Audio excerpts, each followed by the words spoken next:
Hi friends. నన్ను పండు మిర్చి పచ్చడి చాలామంది అడుగుతున్నారండి. నిన్న మార్కెట్‌లో కనపడ్డాయి. పోయిన వారం వెళ్తే కనబడలేదండి. ఒక 10, 15 డేస్ పడుతుంది రావడానికి అని చెప్పారు పండు మిర్చి. అయితే నిన్న వెళ్తే మా ఫ్రెండ్‌కి పచ్చళ్ళు కావాలి అనేసి అంటే వెళ్లి తీసుకెళ్ళి ఇచ్చేసి వస్తుంటే మార్కెట్‌లో కనపడ్డాయి. అయితే తీసుకున్నాను. చూడండి ఎంత బాగున్నాయి కదా రెడ్‌గా. కానీ స్టార్టింగ్ కదా ఇవి చాలా కారం ఉంటాయంటండి. ఇవి చిన్న మిరపకాయలు చూడండి కొంచెం చిన్నగున్నాయి కదా. పెద్దవైతే లావుగా పెద్దగున్నవైతే ఎక్కువ కారం ఉండవు. కానీ కారం ఎక్కువ తినేవాళ్ళు ఇది పెట్టుకోవచ్చు. కానీ ఉప్పు కరెక్ట్‌గా ఎయ్యాలి పాడవకుండా ఉండాలంటే. నిన్న తెచ్చి కడిగి ఆహ్, తడి లేకుండా తుడిచి ఆరబెట్టానండి. ఆరబెట్టి మళ్ళీ ఇవేమో కాడలు తీసేసి కట్ చేశాను. చిన్న చిన్న పీసెస్ చేశాను. దీంట్లో ఆవాలు, మెంతులు 1 స్పూన్ వేయించినవి, 50 గ్రామ్స్ వెల్లుల్లి, 150 గ్రామ్స్ ఏమో చింతపండండి. మనం వేసుకుంటే 200 గ్రామ్స్ కూడా వేసుకోవచ్చు. ఎందుకంటే ఇది కారం ఎక్కువ ఉంటది కాబట్టి. పసుపు 1 స్పూను, ఉప్పు 100 గ్రామ్స్ వేసుకోవాలండి. ఇవన్నీ ఒక దగ్గర ఫస్ట్ చింతపండు వేయాలి. చింతపండు వేసి చింతపండు ఉప్పు వేస్తే ఏంటంటే కొంచెం అది మంచిగా మిక్స్ అవుతుంది. చింతపండు 50 గ్రామ్స్ వేసాను. ఇప్పుడు కొంచెం వెల్లుల్లి వేద్దాము. మిగిలిన వెల్లుల్లి మనం మళ్ళీ పోపులోకి వేసుకోవచ్చు. ఇది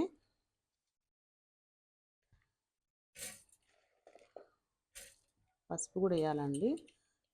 చిన్న టీ స్పూన్తో 1 స్పూన్ పసుపు వేసాను.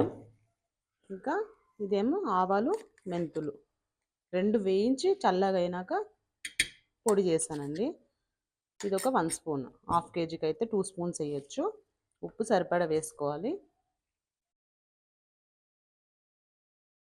చూడండి ఫ్రెండ్స్, మనం మిక్సీ ఇలా బరకగా పట్టాలి, మరీ మెత్తగా సాఫ్ట్గా పట్టకూడదు. ఫ్రెండ్స్, ఇప్పుడు మనము రెడీ చేసుకున్న మిక్సీ పట్టిన పికిల్లోకి పోపు వేసుకోవాలండి. పొయ్యి వెలిగించేసి ప్యాన్ పెట్టి ఒక 50 గ్రామ్స్ ఆయిల్ వేసుకోవాలి. ఎందుకంటే నేను హాఫ్ కేజీ పట్టాను కదా. 50 గ్రామ్స్ ఆయిల్ వేసుకొని దాంట్లో పోపు దినుసులు వేసుకోవాలండి. ఆయిల్ హీట్ అవ్వగానే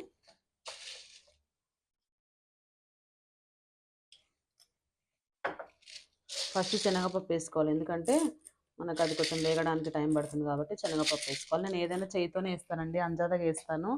అదే కరెక్ట్గా ఉంటుంది. ఏంటో కానీ నేను ఎప్పుడైనా కొలతలు కరెక్ట్గా వేసినప్పుడు అస్సలు కొంచెం టేస్ట్ తగ్గుతుంది.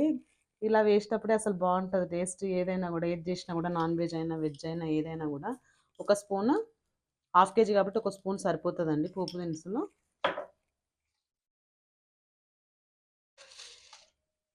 మనం దీంట్లో ఆయిల్ బాగా హీట్ అయినాక దీంట్లో ఎండుమిర్చితో పోపు వేసుకోకపోయినా పర్వాలేదు. కాకపోతే పోపు అంటే ఎండుమిర్చి వేస్తే బాగుంటుంది కాబట్టి నాకు అలా ఇష్టమని నేను వేసుకుంటున్నాను.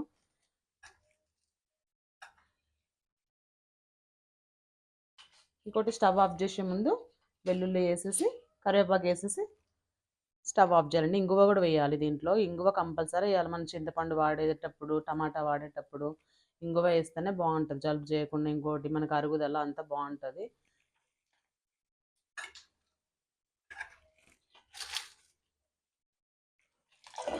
స్టవ్ ఆఫ్ చేసేసుకోవాలండి. స్టవ్ ఆఫ్ చేసుకొని ఇంగువ వేయాలి. కరివేపాకు తూలుతుంది అనేసి నేను మూత పెట్టేశాను. ఇప్పుడు ఇంగువ ఒక పావు టీ స్పూన్ ఇంగువ వేయాలి.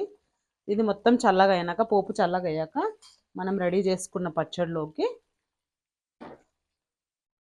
దీంట్లో కలిపేసి 1 డే పెట్టాక, పక్కన నైట్ అంతా పెట్టాక, రేపు మార్నింగ్ మనము సాల్ట్ సరిపోయిందా లేదా చూసుకొని అప్పుడు సాల్ట్ ఇంకా కలుపుకోవచ్చండి.